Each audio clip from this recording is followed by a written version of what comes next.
अभी सब्सक्राइब करें हमारे YouTube चैनल ईश्वर टीवी को और देखिए वीडियोस सबसे पहले। ये मनुष्य का शरीर जो हमें मिला है सिर्फ देने के लिए मिला है ना, सिर्फ देने के लिए। अंत में सब कुछ देने के बाद एक चीज और देनी पड़ती है। क्या? आखिरी में क्या देते हैं आप लोग? सबसे अंत में क्या देते हैं? लोग कहते हैं ना, अपनी जान दे दिया।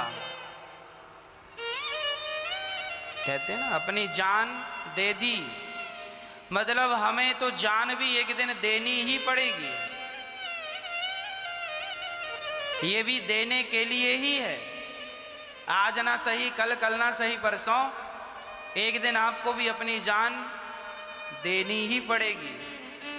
तो बताओ, हम देने के लिए आए हैं कि लेने के लिए?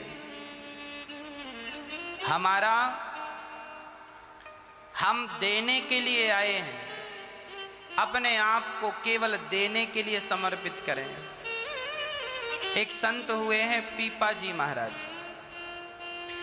पीपा जी श्री रामानुजाचार्य रामानंदाचार्य जी के परम शिष्य थे। रामानंदाचार्य जी के पीपा जी महाराज, उन्होंने लंगर चलाए, अन्न क्षेत्र खोले और खूब दिया, खूब दिया, खूब दिया। जब उन्हें ये ज्ञान हो गया कि हमारा इस संसार में जन्म किसी उद्देश्य के लिए हुआ है, तो वह रामानंदाचार्य जी के पास गए। पालकी पर बैठ करके शिष्यों ने गुरुजी से कहा, गुरुजी राजा आए। वो बहुत बड़े राजा थे, पीपा जी उस समय राजा थे।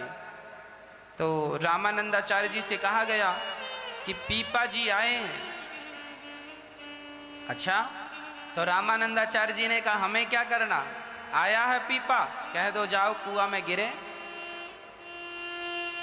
अब जब पीपा जी को पता चला कि गुरुजी ने कहा है कुएं में गिर जाओ, तो वो पीपा जी दौड़ करके कुएं की तरफ जाने लगे।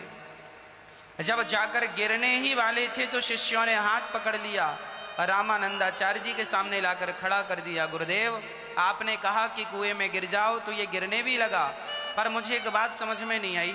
आज तक आपने किसी शिष्य को ये नहीं कहा कि कुएं में गिर जाओ, और इसे आपने कहा, क्यों?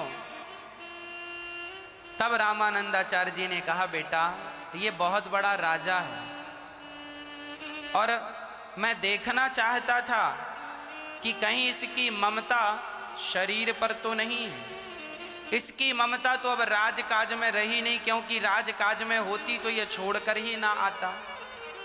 तो सब छोड़ के आ गया, इसका मतलब ये है कि इसकी ममता राजकाज में अब नहीं है। परंतु हो सकता है आप सब छोड़ दें, उसके बाद भी आप शरीर पर ममता रखते हैं। ये मेरा शरीर है। तो गुरुदेव ने कहा, मैं जरा ट्राई देखना चाहता था कि कहीं पीपा देव जी को अपने शरीर में ममता तो नहीं है। पर जब मैंने कहा कुएं में गिर जाओ, तो ये तुरंत झट से कुएं में गिरने जाने लगे। अर्थात इन्हें अपने शरीर में भी ममता नहीं है। मतलब अब इनकी ममता कहीं नहीं है। तो एक काम हो सकता है, इनकी ममता भगवान के चरणों में हो सकती है। ये बिल्कुल भक्त बनने के योग्य हैं। कहो पीपा जी, क्या चाहते हो? भगवान, भगवत दर्शन करना चाहता हूँ। रामानंदाचार्य जी ने पीपा देव जी को सुंदर सा मंत्र दिया और कहा, इसका जाप करो और जाओ अपने घर। तुम्हें छोड़ने की जरूरत नहीं है कुछ भी, ना राज सिंहासन छोड़ना है, ना राजकाज छोड़ना है।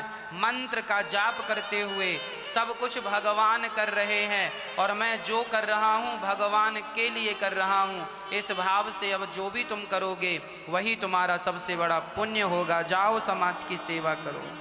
और चल पड़े पीपा देव जी, नित्य से सेवा, जो भी साधु आते सेवा करते से। हमारा जीवन परोपकार के लिए हो। परोपकाराय सताम विभूतया। जो व्यक्ति स्वार्थ के लिए जीता है वो जीना कोई जीना है? बताओ, आज आदमी दुखी क्यों है?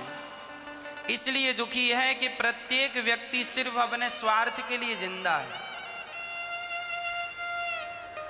कमाता है स्वार्थ के लिए, विवाह करता है स्वार्थ के लिए, बच्चे पैदा करता है स्वार्थ के लिए। लेकिन तुम्हारा स्वार्थ होता तो है, पर अंत में जब देखा जाता है तो आपका एक भी स्वार्थ सिद्ध नहीं होता। सारी जिंदगी व्यक्ति स्वार्थ के लिए करता है। इसलिए कहता हूं, स्वार्थ के लिए तो देखो, अपने लिए तो पशु और पक्षी भी जिंदा रहते हैं, अपनों का पेट तो पशु और पक्षी भी भर लेते हैं, पर जीना तो उन्हीं का जीना है जो परमार्थ के लिए जी रहे हैं।